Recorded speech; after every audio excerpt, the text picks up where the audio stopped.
Hello, miscreants, misfits, and marauders. I don't know who I stole that from, but it was probably somebody much more important than I.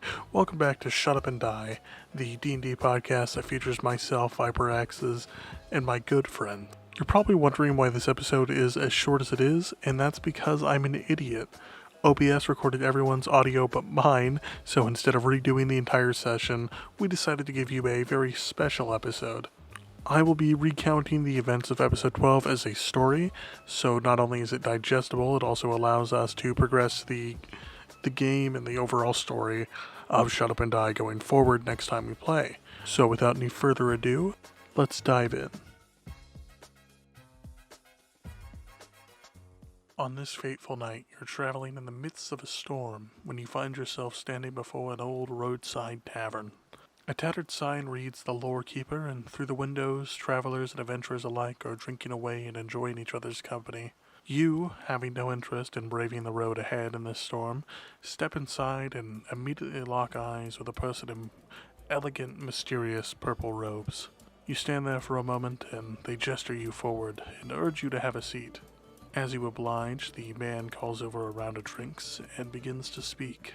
"Ah, you're just in time. Allow me to continue the story." Confused by his words, but not sensing any danger or even insanity, you decide to listen to the man and indulge yourself in a little bit of a drink. The story continues just as the chapter nears its end.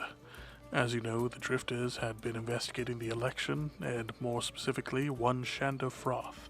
And through their investigation, they stumbled upon a conspiracy involving the Zentarum and the townspeaker of Targos, one Nerith Maxildana, all of which has led the party to Targos, chasing after Shander, hoping to apprehend him and prevent him from continuing in the election any way they possibly can. During this time, Avatar lost his arm, and an old friend of Abner who he called upon arrived in Targos shortly after they did.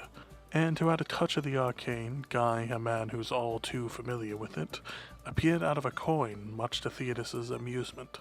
Now, as the story continues, Avner's ally, Dunalar, and Theodos find themselves chasing Shander by spectral horseback, while Corey finds himself attempting to connect once more with the Astral Sea. And after a severe concentration, the connection is formed, and he is sucked out of reality, much to the surprise of Avner and Avatar, who had yet to see this form truly in action.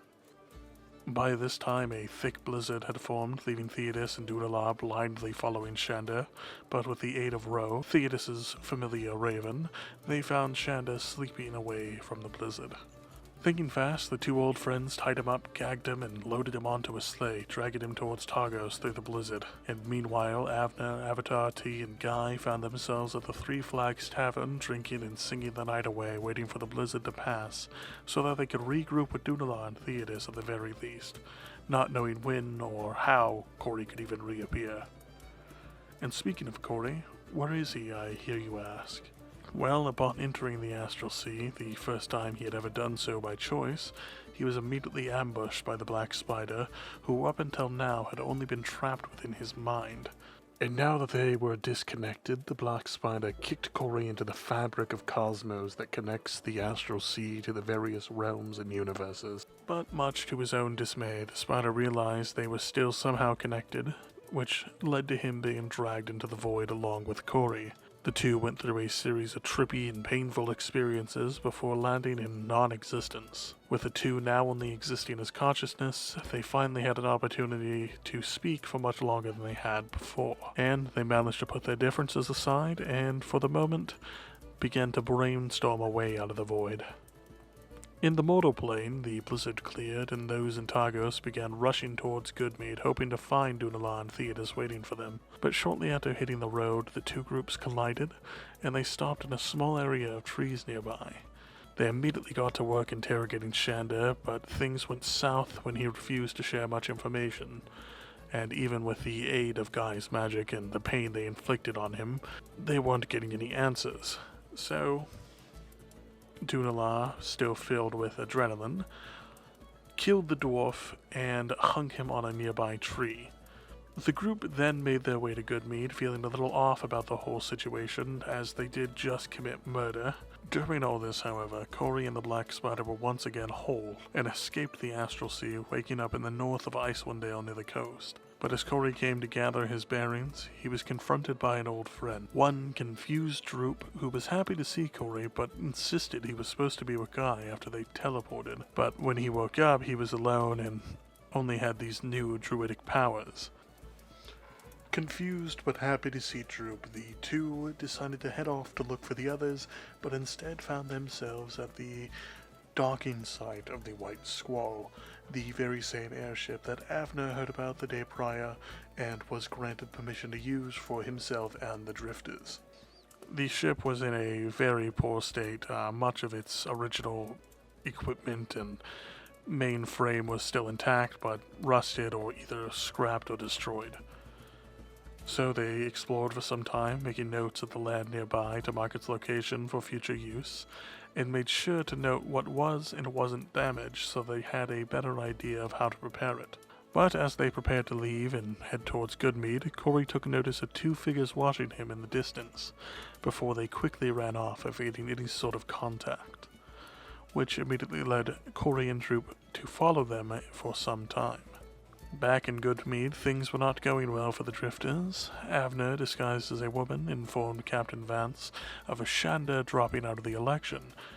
This caught Vance by surprise, as Olivessa had just dropped out of the race as well, so he thanked the disguised Avner and left to organize a town meeting of sorts. Avner, not yet done, met with Olivessa, where he candidly explained that one of the Drifters murdered Shander by accident, which led to Olivessa freaking out and forcing Avner to lead her to the others, where she proclaimed that she will be organizing some sort of justice or trial for them after speaking with Vance. After hearing this, T, Avatar, and Guy ran off, saving themselves for the time being, and before Avner could leave to track them down, Olivessa made sure to tell him she was not happy with his actions, but due to his connection with the Justicars from Starleaf and the immunity he possesses because of that, he would be a free man either way. But he must still turn over his allies so proper justice can be served. Avner, being the folk hero that he is, agreed before setting off to find the others. And during all this, Corey and Droop stumbled upon a small tribe of intelligent and intuitive Goliaths.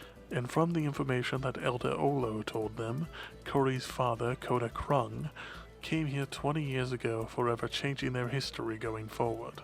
He also explained that Koda set off on a valiant mission that he only knew part of. His intention was to help any Goliath tribe he can and bless them with the knowledge he blessed their tribe with.